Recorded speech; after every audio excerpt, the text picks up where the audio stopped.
Hello la team, j'espère que vous allez bien, c'est Jérémy Sensei. Aujourd'hui, on va parler de la plateforme eToro. Si tu me suis sur cette chaîne, tu l'as vu, il y a quelques semaines, j'ai décidé d'ouvrir un compte titre chez eToro pour principalement faire du copy trading de portefeuille. Alors, je voulais simplement faire ma petite expérience d'investisseur de mon côté parce que tu l'as déjà vu, hein, j'ai autant un compte titre et un PEA chez Fortuneo. Ensuite, j'ai décidé d'ouvrir un CTO chez Interactive Broker pour faire du portefeuille small cap et pour un petit peu me faire à cette interface-là. Et depuis quelques semaines, j'ai décidé d'ouvrir un compte titre chez eToro. Alors, je tiens à préciser que je ne suis pas du tout sponsorisé par eToro. C'est simplement que j'ai trouvé intéressant que de faire une vidéo un peu tuto, partage et ressenti par rapport à la plateforme de mon expérience d'investisseur, entre guillemets. Hein. Mais voilà, il y a pas mal de débutants sur cette chaîne, il y a pas mal de personnes qui souhaitent se lancer dans l'investissement et ça permet de voir un petit peu l'interface, les fonctionnalités, les frais de fonctionnement, etc. etc. Donc, sache déjà que si jamais l'envie t'en prend d'ouvrir un compte chez eToro, eh bien, comme dans quasiment toutes les banques, on t'offre un petit capital de départ si tu utilises le lien de parrainage qu'il y a dans la description de cette vidéo. Donc, n'hésite pas, c'est mon lien perso. Ensuite, il y a toujours le Discord communautaire où on parle d'investissement, d'immobilier, de bourse, de crypto. Tu as également le lien en description, n'hésite pas à nous rejoindre, ça fait ultra plaisir. Tu vas voir qu'il se passe pas mal de trucs. Et pour ce qui concerne eToro, eh bien, c'est parti. Donc, déjà, l'interface, on peut configurer l'accueil, entre guillemets, sur quoi on veut tomber. À titre perso, eh bien, j'ai décidé de mettre mon portefeuille.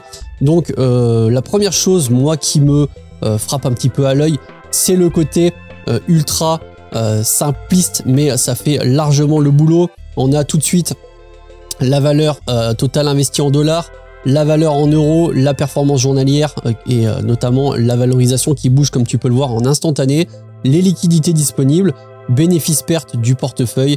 Bref, on a les infos essentielles, on va dire ça comme ça.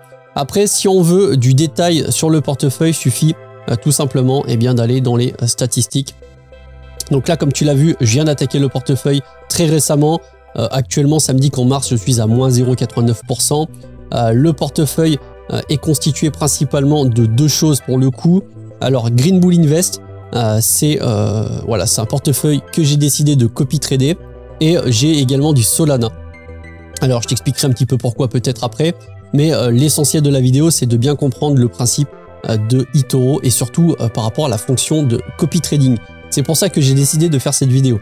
Donc, les fonctions de copy trading, qu'est-ce que c'est premièrement? Eh bien, ce qui se passe, c'est que sur eToro, par exemple, quand tu vas dans Trader, tu as une liste de traders qui ont des portefeuilles qui sont totalement publics. Par exemple, si je clique sur ce trader-là, eh bien, voilà ses performances. Ça me dit qu'il a fait 24% en 2023. Depuis le 1er janvier 2024, il est à 17%.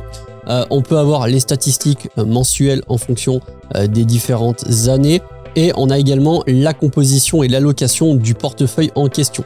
Et si tu cliques sur le bouton copier, eh bien ça t'ouvre une fenêtre, tu choisis un montant à condition bien sûr d'avoir le montant dispo sur son compte eToro Money pardon.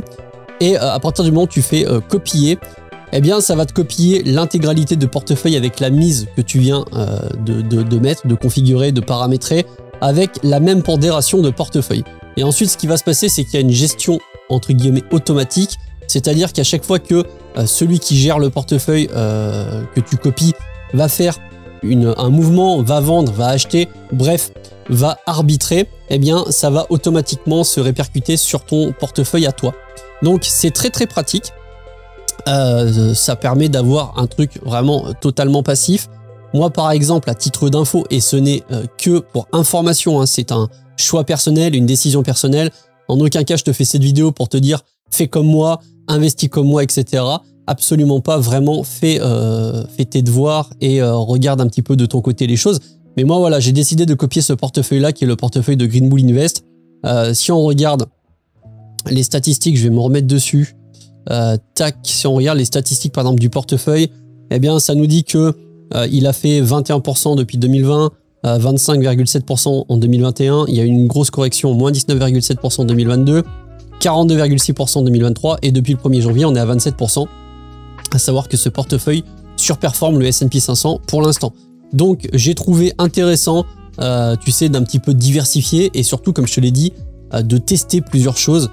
Moi, tu sais que j'aime bien essayer des stratégies d'investissement, même si globalement, je connais un petit peu l'univers de l'investissement. Hein. J'ai quand même une chaîne YouTube sur le sujet.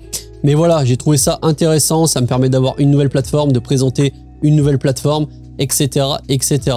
Alors, pour parler un petit peu des frais de fonctionnement, parce que tu le sais, les frais, c'est important, eh bien, on va directement aller sur la page en question, frais et charges. Alors, pour tout ce qui est compte d'investissement, il n'y a aucun frais d'ouverture de compte et de gestion de compte.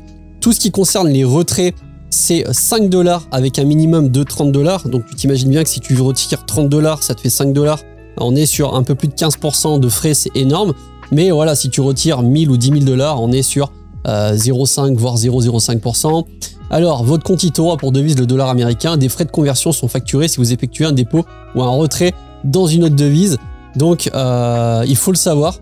Ça, c'est voilà, il faut simplement savoir qu'il y a des frais liés à la devise sur le dépôt et le retrait. Frais d'inactivité, pardon, 10 $ par mois.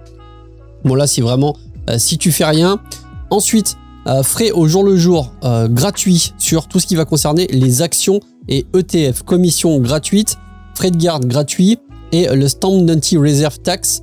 Alors, taxe sur les transactions financières dites droit de timbre, on est à 0,5%.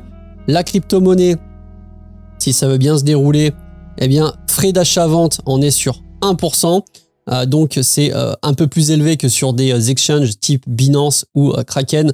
Mais voilà, il faut le savoir, on est sur 1% pour l'achat ou la vente de crypto, frais du jour gratuits, frais de garde gratuits et frais de transfert de crypto-actifs, on est sur 2%. Tout ce qui est CFD, je ne fais pas de CFD à titre perso, mais voilà, le spread est variable. Il faut, après, tu n'hésiteras pas à aller jeter un œil. Et donc, on va continuer avec le copy trading. Donc, les mêmes spreads et frais d'un jour à l'autre s'appliquent aux positions ouvertes via le copy trade comme pour les transactions manuelles ordinaires. Pas de frais supplémentaires ni de coûts cachés. Ça veut dire que bon, dès qu'il va y avoir de l'allocation, globalement, de ce que je comprends, tu vas quand même prendre également les frais, ce qui paraît totalement normal. Mais c'est pas non plus déconnant. Moi, j'avais entendu dire que eToro, les frais étaient ultra importants. Bon, c'est peut-être un peu plus important que sur d'autres plateformes, mais en l'occurrence, on a quand même la fonction copy trading que je trouve ultra cool. C'est pour ça que j'ai ouvert un compte eToro. Donc, je trouve que c'est acceptable. Ensuite, ouverture, fermeture de compte gratuit, prix par mois gratuit, virement SEPA entrant et sortant gratuit. Bon, globalement, il y a beaucoup de choses de gratuites. On est sur 1% de frais concernant les cryptos. Et on voit bien que sur la partie actions, eh bien, c'est écrit que nous n'appliquons aucune commission pour les transactions sur les actions et ETF. Ceci est valable pour toutes les transactions indépendantes de leur taille et la manière dont l'ordre a été entré manuellement via CopyTrader ou portefeuille Smart. Donc voilà, au niveau des frais, franchement, il y a honnêtement absolument rien de déconnant. C'est toujours pareil, hein, ça va dépendre de la plateforme. Que tu sois sur Fortuneo, sur Boursorama, sur Interactive Broker, sur Binance, sur Kraken, sur peu importe la plateforme vraiment, eh bien, faut bien se renseigner au niveau des frais parce que tu peux avoir des profils type avec des frais associés qui peuvent différer d'un autre profil. Mais voilà, moi c'est vrai que maintenant que j'ai fait ma petite expérience sur eToro, eh bien, je trouve que c'est pas du tout déconnant au niveau des frais. Alors après, en fonction de ton profil et surtout de ton encours, eh bien, tu vas être soit bronze, soit silver, soit gold, platinum, platinum plus, etc. Alors, à quoi servent les différents niveaux, tu vois, niveau de club? Eh bien, c'est que tu vas avoir certains avantages. Par exemple, moi, tu vois, les avantages que j'ai avec le silver, on est sur gestionnaire de compte dédié, tracker d'investissement Delta Pro, webcast en direct, argent eToro, carte de débit exclusive, mise à jour quotidienne des marchés, et j'ai également les récompenses parrainage qui sont à 200 $ au lieu de 50 $, ce qui commence à être très intéressant. Et après, tu as le niveau Platinum, et dès que tu commences à arriver au niveau Platinum Plus et Diamond quoi, si on veut avec mon super accent anglais, eh bien, je sais que là, par exemple, les commissions de parrainage passent à 500 $ par filleul parrainé jusqu'à une limite de 10 par an, donc ça commence à être intéressant, plus d'autres avantages. Bon, je te cache pas que j'y suis pas encore, donc j'ai pas trop regardé ça, mais ça reste relativement intéressant. Vraiment, le truc c'est que quand tu connais rien en bourse, pour moi, tu sais, il y a plusieurs solutions qui s'offrent à toi. Soit tu prends des ETF et tu fais bêtement un DCA sans trop réfléchir, parce que si tu t'amuses à faire du stock picking sur des actions que tu vas sélectionner manuellement et individuellement, au début, ça peut être un peu compliqué. Donc, une stratégie ETF restera une bonne stratégie, mais tu peux également faire du copy trading de portefeuille à condition que tu saches déjà qui tu copies et que tu aies un minimum confiance, qui est un minimum d'historique. Par exemple, si on retourne sur la fonction de trader, on va regarder, tu vois, il y a une liste. Alors, investisseur tendance, on peut afficher. Ensuite, les portefeuilles les plus copiés au cours des dernières années. Donc, on peut voir que là, il y a 23 811 copieurs sur celui-ci, 15 000 copieurs sur celui-ci. Il ne faudra pas hésiter à aller checker. Et tu as aussi des portefeuilles, par exemple, qui surperforment le marché. Si on clique sur ce portefeuille-là, eh bien, on peut voir que globalement, les performances, c'est 6,4 en 2020, 15,6% en 2021, moins 40% en 2022, donc certainement qui était très exposé sur la tech, 54% en 2023, et on est à plus de 20% depuis le 1er janvier 2021. Donc, c'est toujours pareil, dans tous les portefeuilles à copier, tu as l'allocation, tu as la boîte, tu as la liste des boîtes, etc. Le gros avantage de eToro par rapport à, par exemple, Fortuneo ou Boursorama ou Interactive Broker, eh bien, c'est que tu peux acheter des actions, des ETF, des CFD et tu peux également acheter de la crypto. Donc, tu as un portefeuille qui est totalement hybride, on va appeler ça comme ça, portefeuille hybride crypto. Par exemple, là, moi, je te cache pas que le portefeuille que je copie, c'est un portefeuille hybride puisque on va avoir du Meta, du Coca-Cola, du McDo, du Walmart, du SMCI, Air Liquide, etc. Louis Vuitton, mais on a également pas mal de crypto, tu vois, Ethereum, Bitcoin, Cardano, Polkadot, Chainlink, Solana, etc. Donc voilà, l'idée du portefeuille en tout cas que je copie, c'est que il soit un petit peu pimenté par de la crypto-monnaie pour aller chercher un petit peu plus de performance et augmenter un petit peu le risque aussi. Et c'est plutôt un portefeuille long terme. Alors, encore une fois, et je tiens vraiment à préciser que je ne te dis pas de prendre ce portefeuille-là. Moi, je l'ai pris pour des raisons personnelles. Toi, fais les tiennes, mais il y a quand même vraiment beaucoup de portefeuilles intéressants à copier sur eToro. Suffit simplement que tu aies des convictions sur ou la personne ou alors le portefeuille en question. Moi, voilà, j'aime bien les actions à l'intérieur, même s'il y a 2-3 actions, peut-être que je les aurais pas pris en individuel. Mais globalement, je suis quand même content de la performance. Donc, j'ai décidé d'investir en copy trading. Il faut savoir que le copy trading est accessible à partir de 200 $ sur eToro. Donc, c'est vraiment parfait pour faire un DCA. C'est une très bonne... je trouve que c'est une très bonne manière si tu n'as pas envie de faire que de l'ETF ou si tu as envie d'avoir une deuxième plateforme mais que tu sais pas trop quoi faire, eh bien tu peux soit tout simplement reprendre les mêmes ETF que tu as déjà, c'est simplement que tu diversifies sur plusieurs plateformes au cas où, par exemple si tu as des encours à plus de 100 000 € qui dépassent, tu sais, le fameux seuil d'assurance que les banques te rembourseront, notamment les banques françaises. Mais voilà. Alors petit bémol, c'est que moi je fais mes virements depuis Fortuneo via eToro et sur chaque virement, je suis limité à 999 €. Alors après, il faudrait peut-être que j'appelle ma banque pour débloquer ça. Bon, je t'avoue que c'est pas très grave, mais faut savoir qu'au début, la banque elle est à Malte de mémoire et ça peut poser des petits soucis quand tu envoies des sous, tu sais, à l'étranger, notamment sur des plateformes. Suivant les banques, ça peut plus ou moins bloquer. Voilà pour cette partie-là. Et puis je trouve que vraiment purement sensation perso, l'interface est cool. Je trouve que de manière générale, ça fait un petit peu moins usine à gaz et ça fait un petit peu moins peur que par exemple Interactive Broker, qui est une très très bonne plateforme, certainement même la plateforme que je préfère parce que c'est vraiment solide. Mais eToro, voilà, pour un débutant, c'est beaucoup plus facile de se retrouver, de comprendre, d'aller voir, tu vois, il n'y a pas forcément 36 choses, l'aperçu avec le niveau de risque, etc., les statistiques, le portefeuille en question, et tu as également le graphique de ce qui s'est passé sur ton portefeuille. Et moi, comme je te l'ai dit, j'ai configuré l'accueil en fonction d'eux. Tu peux voir que voilà, votre compte hier a gagné 2,5%. Aujourd'hui, je suis à moins 0,4%. Ça varie pas mal parce que voilà, c'est pimenté par la crypto, on est en plein bull run.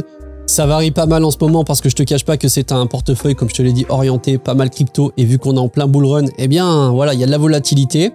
Mais personnellement, je suis quand même relativement content et comme je te l'ai dit, j'ai été plutôt agréablement surpris par l'expérience eToro.